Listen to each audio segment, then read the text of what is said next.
Okay, good evening, ladies and gentlemen, and thank you for coming to the 2021 QTAC presentation. I'm the Director of Studies, Lance Helms. I'll be introducing the first part of this presentation about QTAC, ATAR, and a reminder about the QCE. But before we get to that, as we come together, as always, we're in the presence of God. So our opening prayer, in the name of the Father, the Son, and the Holy Spirit. Lord Jesus, you talked about the need for us to have our priorities right and not to hoard possessions. You said that where our treasure is, there our heart and commitment will really be. Touch our hearts that we may love people and use things, and never the other way around. Inspire us to seek first your kingdom and use our talents and gifts for the benefit of others. Lord, inspire us to get our priorities right and make choices wisely. Amen. St. Martin Champagne, Mary, our good mother, and let us always remember. Okay, as you can tell, I'm having clicker issues, but thank you. You cooperated with that wonderfully. All right. These slides, you will see that there are quite a few of them. We are going to go quite quickly through this presentation. It's not necessary that you really take a lot of notes with what is on the slides because we have already put this on the parent portal. You will be able to have access to each one of these slides, okay? So if you do have questions about the presentation, we will be available at its conclusion, all right? So just know we are going to be available to you. So QTAC. What actually is it?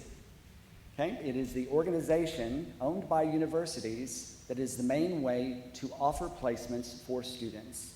They filled the applicants and they give the offers. Essentially, that's it. So, 17 different institutions, all with different requirements. But that's only with Queensland. If students are looking to look outside of Queensland in order for a course of study, there are other places that they need to actually look on the web, and that would be something like VTAC if they were wanting to go to Victoria. The systems are very similar in what they do, but it is state by state. So admissions criteria varies from institution to institution. ATARs, the number, varies from institution, just even for the same course. So please be aware of that. How QTAC works is to ensure first that the student is eligible for an offer. There are a few things the student must meet. Okay? Age. Have they met prerequisites? Have they had an interview? Depends on the course of study at the particular university or tertiary institution. Then things are put on merit for placement. You will notice on there that it says Year 12 OPs and ATARs. There will be students who have graduated 4 or 5 years ago making applications to courses as well. So it is not just Year 12s leaving school that QTAC helps. So just keep that in mind. So, the ATAR. That's probably what you're more concerned with. Many of the students have already come to me and asking for an ATAR prediction. The prediction that they were given is based on their 3 internal assessments for their generalist subjects, and if they did have need to use an applied subject, that is still a work in progress. So the scale itself is on a 2,000-point scale, but if you were on the lower end of things, they don't let you know that your ATAR is anything other than below 30, okay? If students do get an ATAR below 30, it's pretty much of a gauge saying that they're not ready yet to attend university, because that means probably their grades were not passing whatsoever. So there would be no point in assisting your son in going to university if he has a 30 or less ATAR, all right? Other tertiary study like TAFE, for example, may be fine. All right, so we have 2 different things that we're talking about at the end of year 12. The first is the QCE, which is more difficult to monitor now than it used to be, because units 3 and 4 work together. Now the QCE comes from the QCAA, Queensland Curriculum Authority, and they are in charge of giving the students the QCE, which is their certificate of education, meaning that they have passed high school. That is all they do now, okay? They don't do the tertiary entrance score. So if you've had sons who were older and have gone through the OP system, QCAA actually did calculate the OP. That does not happen anymore. So just keep in mind, two different institutions doing these numbers. One of my jobs is to track student progress for the QCE, and I can only do so much now. So we're at a point that it's very important that many of you come to the parent-teacher interviews at the beginning of term 4 to see how your son is going. Because we had 6 students last year who dipped miserably in units 3 and 4 and ended not getting a QCE, even though they seem to be tracking to get one at the beginning of year 12. So it's important to touch base with the teachers about how they're doing on their, not just the mock block that they may be doing now, because that does not go for a grade, but how they are actually traveling in the course. Because if they're sitting on a C or a C minus and they are not studying well enough for their courses, they may find that external exam pulls them down. So please, I would just encourage you to make those appointments when you get that information next week. So ATAR eligibility, 5 general subjects or 4 general subjects plus 1 applied, or 4 general subjects plus 1 certificate 3. We do not offer diplomas, all right? But it would work the same way. English is compulsory for an ATAR, not for its calculation, but you must pass. Any student who ends up failing their English course will not get an ATAR. It doesn't mean that he cannot get into university. He will just have to get in a different way. So the number just will not be there. Okay, so the VET included in the ATAR, like I said, it is just the diploma and the certificate 3s, okay?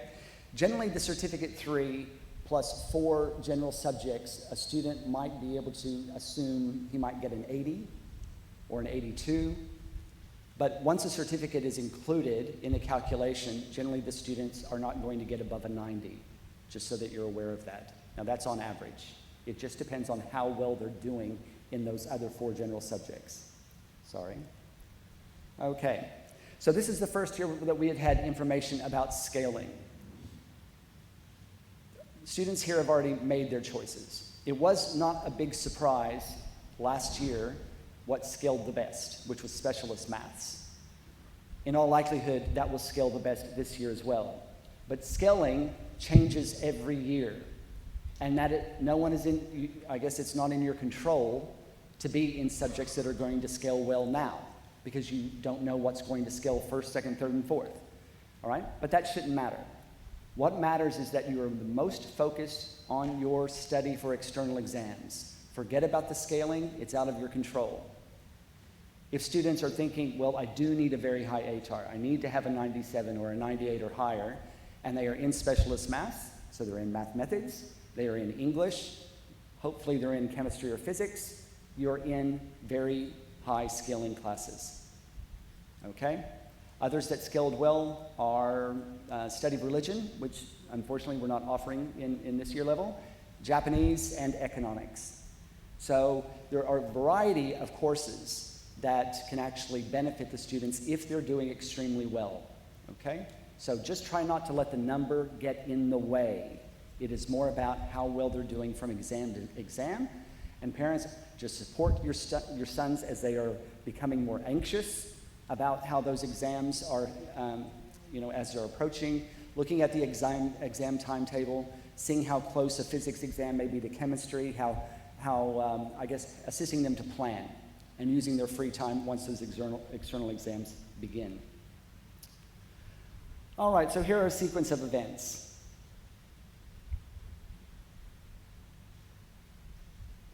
So QCA receives all the information, has the results, turns it over, and we go through the process.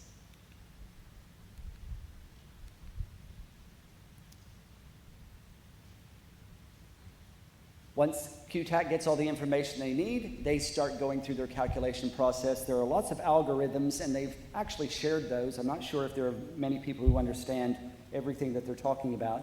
But one of the things that we try to do just to assist is go through ATAR calculations, just like with the predictions. You can do your own at home based on the knowledge that you have of your results, okay? But they're just going to be an approximation.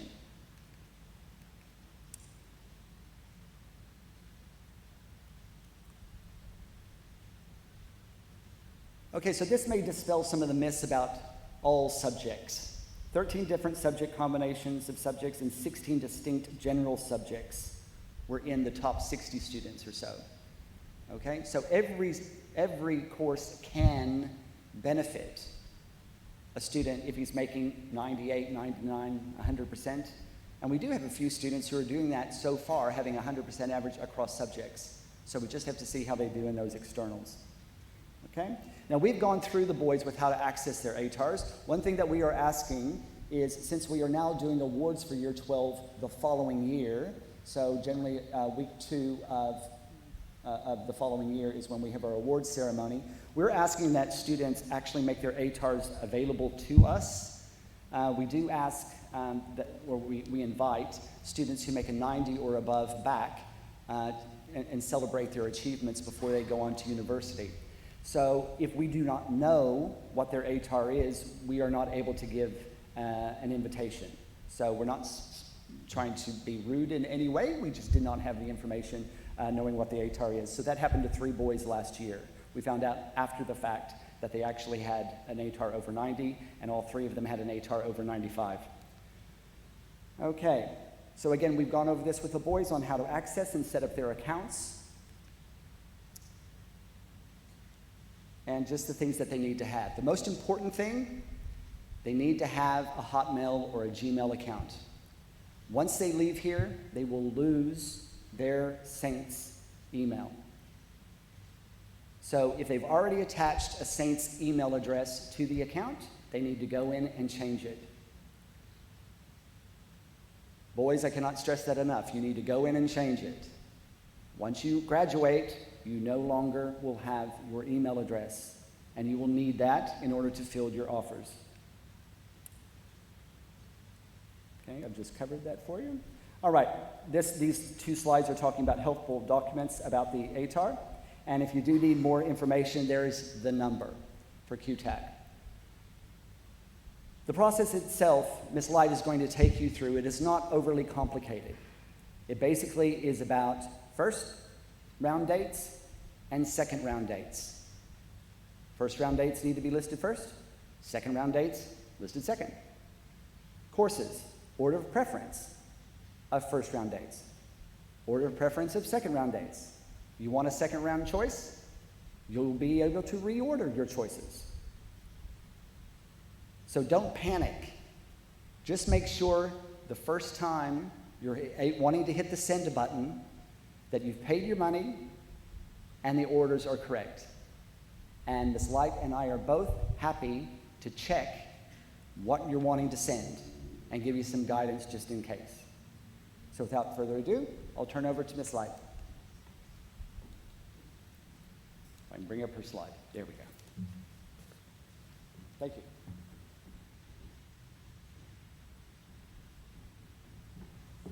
Good evening, everyone. Well, I'm just going to start with pathways, alternative pathways that students can have.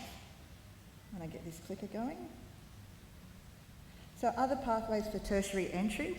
There are a number of pathways students can get access to other areas, and there's a number of institutions that accept things like a Cert 3 in fitness, or something like your AMEB theory, music theory. And each institution has different access advantages. So you can see here there is a list of universities and also TAFE colleges.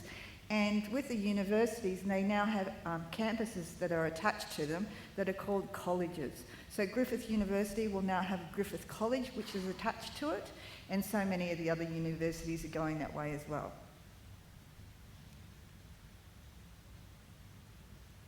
So Back here, I've talked about the AMD qualification. So if you didn't get in through auditions, or you forgot about it, or you're late entry and you can't get in, there is the alternative pathway of going through AMD exams. So university mightn't be the right thing for you.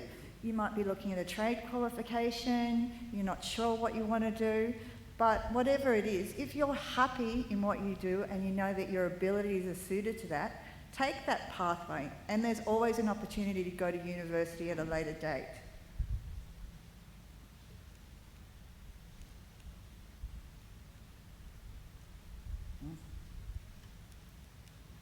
This doesn't want to work for me. My apologies. All right. Courses and what to look out for. So when we go onto the QTAC website, there is a course area that you can search from.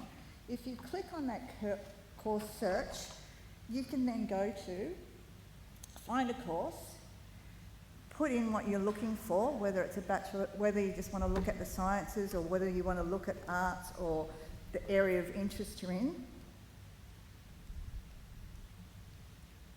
And it will come up, so you put in arts, it will come up with the universities that have anything to do with arts. So you've got a selection of choices and a selection of universities to go to. Then you take note of that information. So maybe you want to do a Bachelor of Paramedicine. So you go to the overview and you look at the course outline and you think about, are they the things that I'd be interested in? Yes, I want to do patient assessment, I want to do clinical placements, all those things are that I'm very interested in. Then we look at other requirements.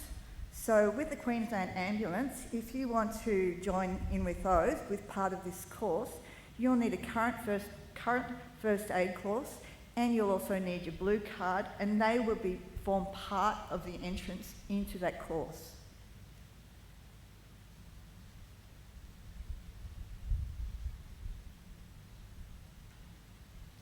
So then you need to check the admission criteria. So what are the prerequisites, whether you need to have chemistry or math methods, or some of them have also got their own details. So for instance, if you're thinking about going to JCU, you need to look at the criteria that JCU specifically require you to have, or any other university, UQ, Queensland University of Technology, and so on. Then it will say the recommended areas of study that you should have been looking at. So it would say that they would want you to do biology and HPE as a minimum. So you've got your chemistry, you've got your math methods, they'd like you to have biology and HPE, or, we'll come to this a bit later, but some of the assumed knowledge. So prerequisites, we've got assumed knowledge and recommended study. So prerequisites you must have. So before you go anywhere, you must make the requirements of that university. Then assumed knowledge. The lecturers are going to talk to you as if you have assumed knowledge, that you have done something in HPE, or you have done something in biology, or you've done an extra subject that builds you up to not having that background knowledge. And then you've got recommended study of knowledge would assist you in completing the study. So you might want to go out and do a bridging course so that you got that extra knowledge.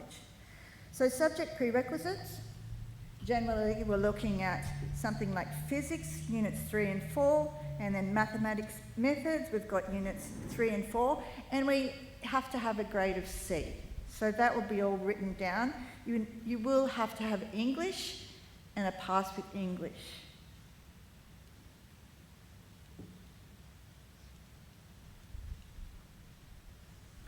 Then with this one, you need a ranking. So including and excluding adjustments are something that each university do differently. So the common adjustments are equity, subject adjustments, and location. So for us in Cairns, we live in a regional area. So generally when you're in Cairns, you could put in a rural access scheme letter, which I will show you later on. And what you would do, you would fill that in and it would give you an RA3. You need documentation that would come from the school that would say that you've either been here at school, and it would give your your street address and where you actually live. And if you weren't at the school for 5 years, you would go back to the other school that had the same location or a similar location in Cairns that you lived in this area for 5 years. So what I'll do is I'll just, if you can see that, it's a rural access scheme.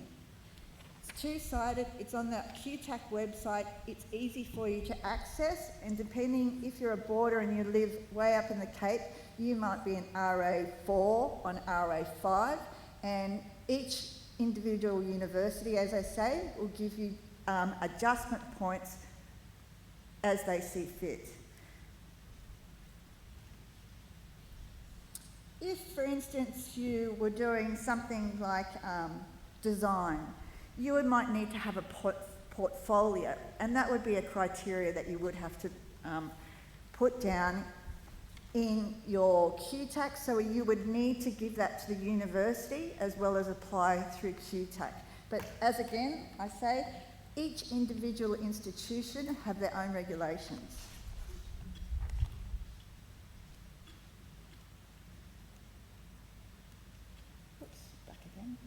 Subject prerequisites. So, for instance, science is initial in teaching education. You would need either agricultural science, biology, chemistry, any of the earth ones, marine science, physics, or psychology. So they want you to have these prerequisites. Now, there have been a lot of open days. Some of them have been cancelled, but many of the open days are still virtually open, so you can go to Bond University, to any of the southern universities, because, of course, the ANU cancelled their open day just recently, so that will be going virtual as well.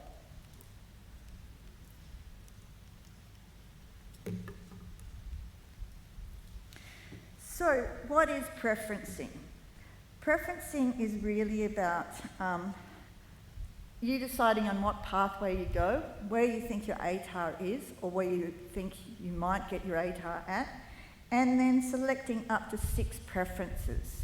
So you might think about what you really want to do, your first choice and your second choice, and then you're thinking about third and fourth choice, and then you're also thinking about pathways. So they're desired courses that you might want, the ones that you really, I think, I want to go there, I want to go to this university. Then your backup courses. So the backup courses are the universities that, okay, I'll go there if I have to, and that'll be my backup. And at some stage, I might be able to change to the original university that I wanted to go to in the first place. And then pathway courses. So if you really bomb out in your ATAR and your ranking, you might think, oh, well, I still want to do, I want to get into teaching, and so you start a diploma as well. So there's other tertiary study, and that's what I'm talking about is you can get a diploma as well as a bachelor, or you can start your diploma and then move into your bachelor's. So you could start it at, say, Griffith College, and then you could move into Griffith University. So preferencing, we want a Bachelor of Education in primary, and then we want to go to 2 different sorts of universities. Then we want another Bachelor of Education primary, you pick QUT, not your first choice, but okay, it's going to be your backup course, and then so on and so forth. And as I said before, maybe a diploma might be the way to go because you don't have the ATAR score that you thought you were going to achieve. With the preferencing, I have all the students should have been given one of these sheets, and that has your preferencing and what to do, and it has dates outlined in it. They are all on the student portal, and they are on the front screen in the portal under forms.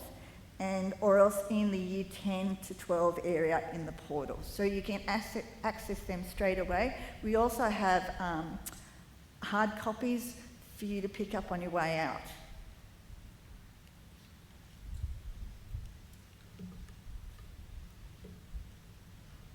So, do your preference have the same offer round date? And this is probably a big thing because some will have the offer round date in December and others will have an offer round date in January. So if you're choosing a course that you think, I would really like the course that's offered in January, you would still put your preference for December at a different institution. You would put that in first and then you would rotate, but I'll come to that in a minute. So the other thing is you can reorder your preferences at any stage. You've got 3 chances to reorder your preferences before you get charged another preference change for QTAC.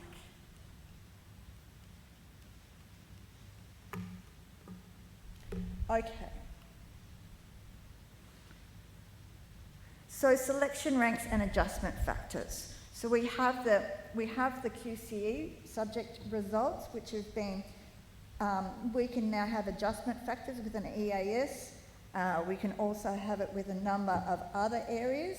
And those adjustment factors will lift up your ATAR. Depending on what university, they will actually do all the adjustments for you.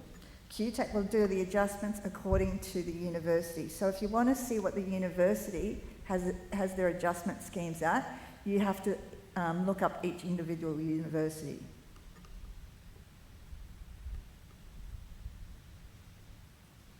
So you must apply with your QTAC application. So, and there's all the information on the QTAC website, but you must apply on the website with your application.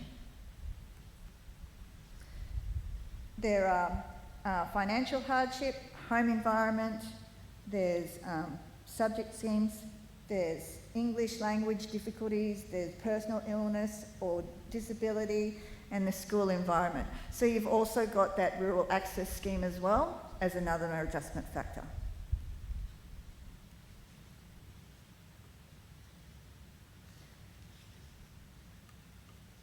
I'll go back to this one because with them, there are other adjustment schemes. You can have school relationships, subject schemes, elite athletes, introductory study, equity, any of those sorts of things. So other applications for considerations, you need to make sure that you have your LUI number, an alternative email address, additional qualification details, and authorise someone else. So on your QTAC, you can either authorise your mum and dad or your carer or your brother or your elder sister or whatever it is, just so that if something goes wrong, you're caught out in a COVID situation and you can't check emails for some reason, that someone else can check QTAC and your emails for you. So give them access. So nothing to do for the international students, but for Queensland students, you need to start applying now. QTAC fees, so they're $46 for the first 3 changes, and then again, as I said, you'll make the 4th and subsequent change, they'll charge you another $46. How are offers allocated? This is probably a tricky thing, but it's generally up to the institution themselves. But as you can see here, the minimum threshold was 75, and of course, 1 student didn't get in and they only offered it to 4 students. How do they notify you of an offer? You will get an email and generally an SMS.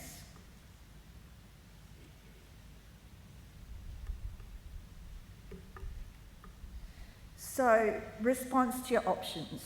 So you can accept the offer, reject the offer, or defer the offer. But any of these, if you're going to defer, it'll depend on the institution itself. they all have different deferment options.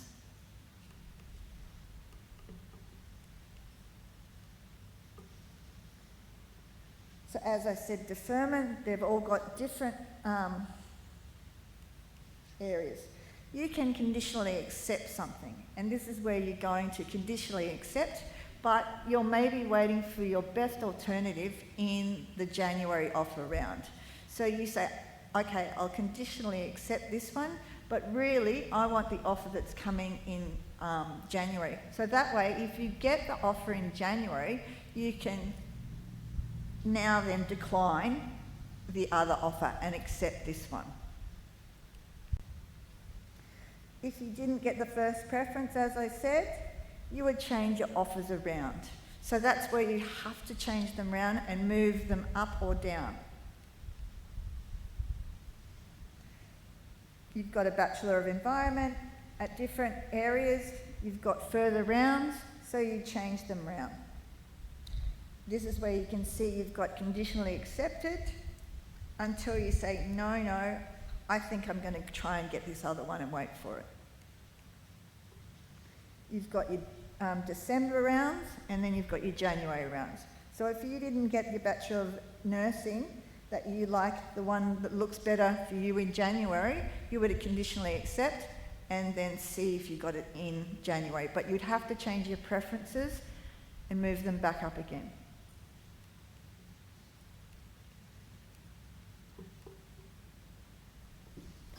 See where you've conditionally accepted and then you've moved it to the top, the one that you really would prefer. So why didn't I get an offer? There'll be 5 things maybe. So this is probably one of the biggest things as well that you've really got to look out for is, did you meet the entry requirements? And also, did you pay your QTAC fee? Some students enter all the information and then think that they've put their credit card in and it hasn't gone through. So make sure you get receipt of that $46 because otherwise you won't get it. If you're a late entry, you won't get it. So you'll have to try and go through to QTAC and then go through to the university directly itself. Maybe you didn't order your preferences correctly. So make sure that you definitely check your preference order and you readjust them with your round offers.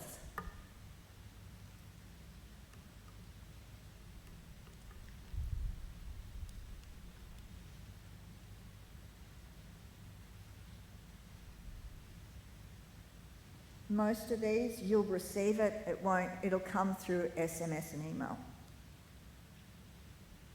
Change preferences, change pathway options, and look and see what courses aren't full. So make sure if you don't get the offer, something's gone wrong, make sure that you contact QTAC and see what's going on.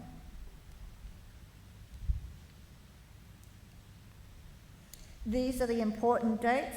Now again, these important dates, I have noted these on the bottom of this form. So you will be able to have a look at those dates and you will be able to see this PowerPoint as Mr. Helms has suggested that you can see this PowerPoint when you're required. I'm just going to show you a couple of other forms at this stage. CQU do an offer for principal's recommendation. So these forms will be sitting on the front bench just as you're going out. So if you want to have a look at the principal's recommendation, you can collect one of these. JCU have also got an early offer program. It's a plain form. If there are none left, you can always download them off the website, or I'll print some more of these and you can come and collect one of those. The other thing is you need to go to lots of universities, whether it be New South Wales, Victoria, South Australia, anywhere else, to have their own early offer rounds. Like La Trobe has an early offer. Many of the universities, Canberra University has an early offer round. So you just have to look for the universities themselves. The other thing, which is something that we've just started doing in the last few years, is a Year 12 checklist. Now this again is on the parent portal and the student portal. You'll be able to go and get it. It's on the front screen of the portal under forms, or else it's in the Year 10 to 12 area. The checklist has links for you to get things like your electoral office, so that you can, even if you aren't 18 already, you can go to the Electoral Commission and put in your application. So when you turn 18, you get access straight away. So then you can go to vote. There's things on how to get a Medicare, what your private health insurance is, how to do resumes and cover letters. So there's multitudes of links on this form, and it's in a little booklet form. You can print that off, or you can just use it as an electronic copy yourself and keep it, because all the links are fantastic for what you'll require after leaving school. Big thing is to hit apply.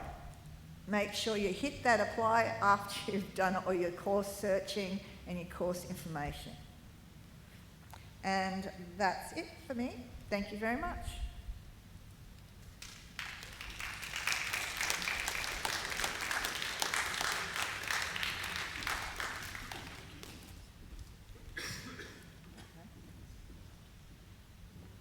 Thank you, Mrs. Light, and good evening, students and parents and staff who've been able to join us this evening. Just a couple of quick things from me, and then obviously Mr. Helms has mentioned it, he'll be around, as will Mrs. Light, to answer any questions, and other staff. But can I thank Mr. Helms, Mrs. Light and Mrs. McCormack for putting together this evening's presentation.